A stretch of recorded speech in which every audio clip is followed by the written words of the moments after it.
dadka markuu nebigu wax barayo siyaabo kala duwan buu wax u bari jiray.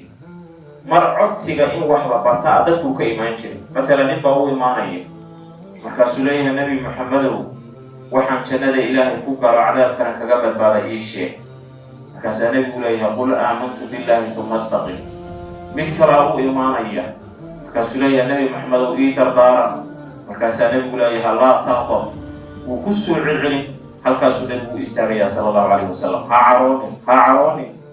mid kalaa u imaanaya nabi maxamedow wax ii sheego amar isii shareecadu way u tiro badatay carabkaagu yuusan ka zuulin inuu dikriga ilaahay ka qoyan yaho mar walba ilaahay xus. marar sidaasuu dadka wax ku bari jiray.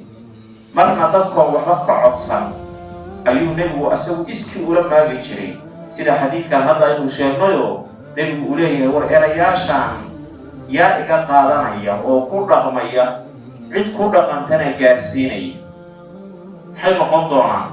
saxaabadu kama warqabaan nebiguna uma sheegin markaa ma wax tira badan baa ma wax yar baa.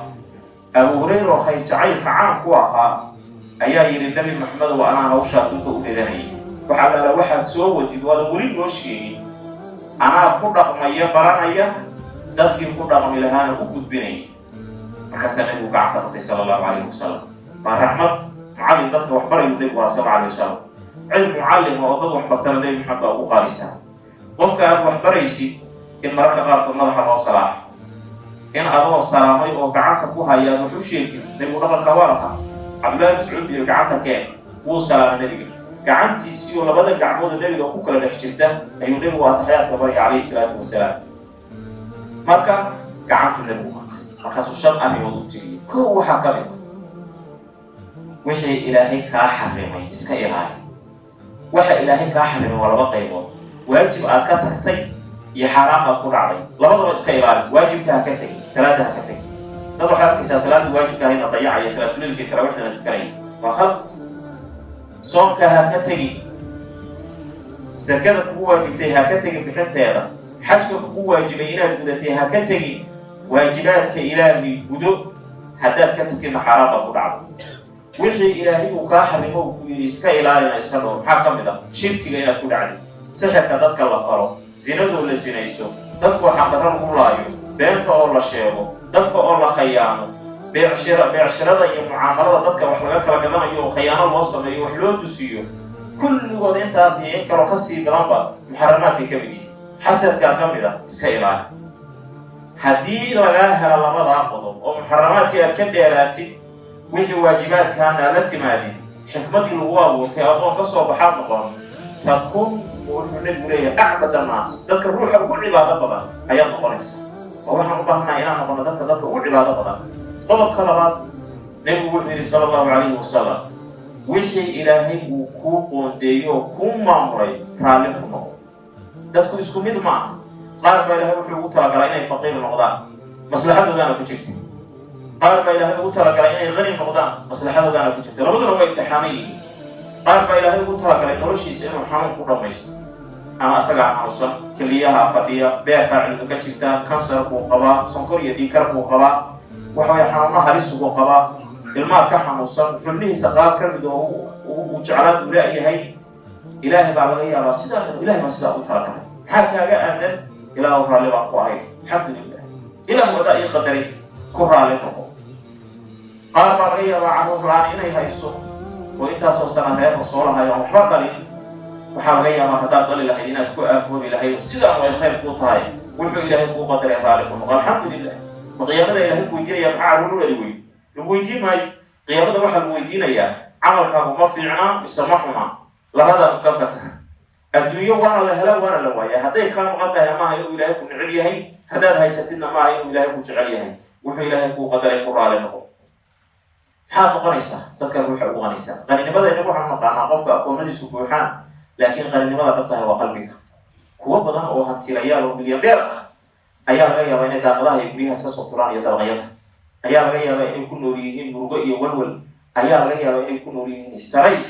adiguna adoo laga yaabo inaad iska digtir tahay oodaan waxba haysan maadaamad ilaahay rumaysantaho qadarkiisa iyo qadihiisa raalli ku tahay ayaa waxaa laga yaabaa farxad inaad kusoo toosayso oo lagu moodayo magaalada inay adiga kuu xirxiran tahayba.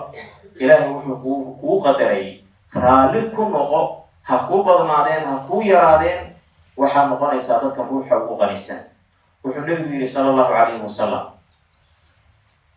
dariskaaga wanaag u samee sidaad jeceshahay in lagula dhaqmo dariska ula dhaqan waxaad noqonaysaa ruux mu'min oo ilaahay iyo rasuulkiisa rumaysan. darisku wuxuu noqon karaa dukaanley baa la wada yahay oo islii baynu wada joognaayo dadku meelay ka wada shaqeeyaan.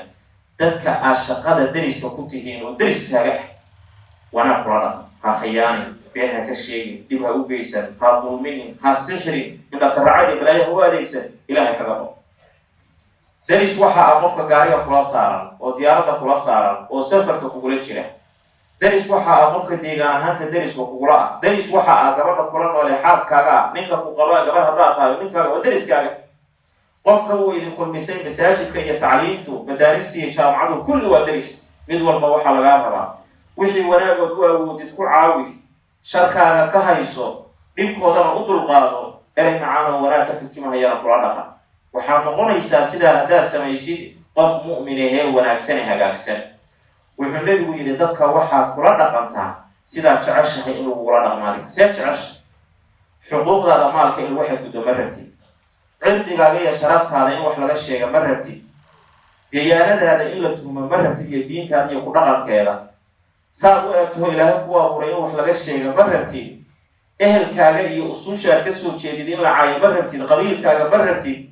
sidaa aad jeceshahay in lagula dhaqmo adiguna dadka ula dhaqan. waxaad noqonaysaa ruux muslima ee wanaagsan ee ilaahay isu dhiibay. laakiin haddaad tidhahdee anigu laba canaantaan baan waana caanihii daajay, aniga layma taaban kara haddaad tidhahde dadka wax ka sheeg, kaasu waa sidaas, kaasu waa inagumeed, kaasu waa laangaab, kaasu waa midgaan, kaasu waa sidaa, ummaddaa sidaa tidhahde. adiga haddii lagugu sheegana qiyaamadaadu ay dhacayso oo dadka qaar aad xiraysid oo qaar aad dilaysid oo qaar garakicinaysid, war hadeenu taasu cadaalad maha tu ilaahay raalli ka ahaana maha. ugu dambayn wuxuu nabigu sheegay qosolka badan iska ilaali, qosol gariirka, qosolka tirada badan iska ilaali oan wax dan oo keentay jirin sabab. cilladuu nabigu raaciyo wuxuu yidhi qofkii qosolka badiya qalbiga angega. sababtaa qosol badidana waxay ka turjumaysaa qalbigaaga qoyaan diineed inuusan ku jirin iyo iimaan fiican. hadduu iimaan ku jiro waxaa la rabaa qalbigaagu inuu maro badan dareemo cabsi ilaahay u ka cabsanayo, inuu gargariiro, inuu khushuuco. laakiin mar walba haddaad iska qoslaysid inaad farxaan noqotid dhulshaawi oo bashaasha laguma diidana. marmar dantu ay keentay inaad qosashida lama diidano, nabigu waa samayn jirin.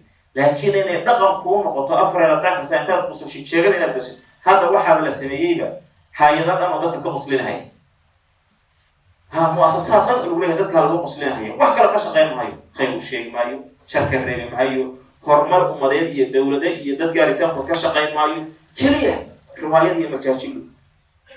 wuxuu nabigu sheegay halaag iyo cadaab baa u sugnaaday dadka sheekaynaya ujeedadooduna ay tahay dadka inay ka qosliyaan.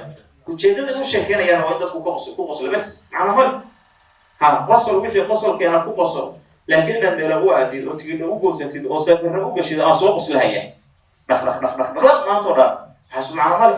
xikmadii lagu abuurtay ma aha waqtigaa kaa dayacmaya, xoolaha kaaga dayacmaya.